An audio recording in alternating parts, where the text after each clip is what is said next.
So my name is Chelsea Jones. I'm in an Interpersonal Communications class at USM, and my professor is Reham Bohamad. Today we're going to be talking about the communication styles that are used in The Gifted Hands movie, which is a biography by Ben Carson. So do you think that Ben Carson is a smart surgeon?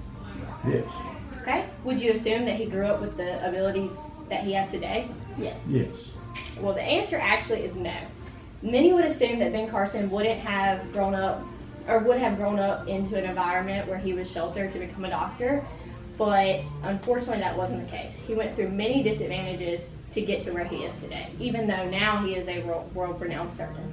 So a lot of these techniques will show you that throughout the movie, we can see how his emotion and everything, how he felt during this time. So the first one is going to be nonverbal communication. So this is when you can tell how someone feels without any words being spoken. So an example of this would be when he first saw the Siamese twins, which is what he's mostly known for nowadays, is correcting the Siamese twins and separating them from Germany. Well, when he saw these twins, you could see on his facial expression that he was very upset and in distress and wanted to really help them, but didn't really know how.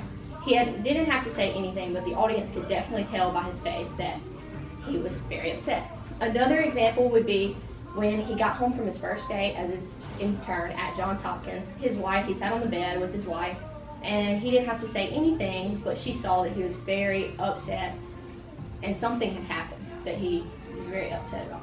Now there's another example I won't go into much depth about, but when he did see his wife, and you could see him waiting in the waiting room, and as a surgeon that's very hard to wait in the waiting room, but he had to wait in the waiting room for his wife as she undergone a surgery, and he was very distraught as well.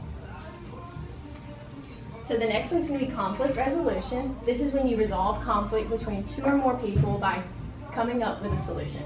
So the first one they used was accommodation. Now, the example used in the movie was when his mother pushed them to learn the multiplication table. She knew that he could be whatever he wanted to be, but she had to push them. So they could not play outside until they learned their multiplication tables, meaning that they had to make accommodations and listen to their mother in order to go play outside and do what they wanted. The next one is avoidance.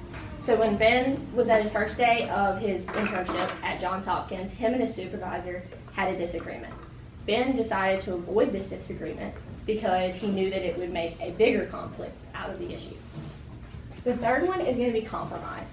So when the biggest conflict during this film is Ben's conflict with himself, his temper, which many people don't know that, but he grew up with one of the worst tempers.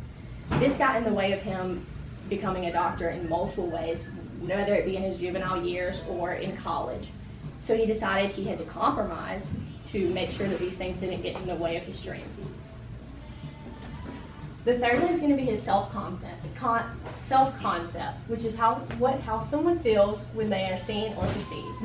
This was shown during Ben Carson's interview at Johns Hopkins. So when he interviewed at Johns Hopkins, the guy asked him, he goes, "So why should we choose you? Why are you different than anybody else?" And he goes, "Because I'm the best surgeon, and I'm very confident in myself."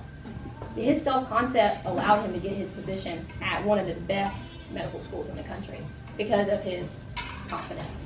Now, this confidence he was not born with it. He actually had trouble with his confidence in his early years, but his mother molded him into this guy where she said, if you can be anything anybody else can be, but you can do it better. She made sure that he understood that, yes, he didn't come from a lot of wealth, and yes, may not know how to read or write yet, and he wasn't succeeding in schools when he moved from school to school, but he could do it if he put his mind to it, which he did. He went to Yale, he was top of his class, and he went to Johns Hopkins. So in conclusion, every movie uses these interpersonal communication techniques to draw in their audience. This allows us to feel what the producer is wanting you to feel and how they felt in the situation. Now, I didn't mention all of the ones used or all of the techniques used, but this is the three main ones that I think stood out. And then these are going to be my citations for the information. Thank you.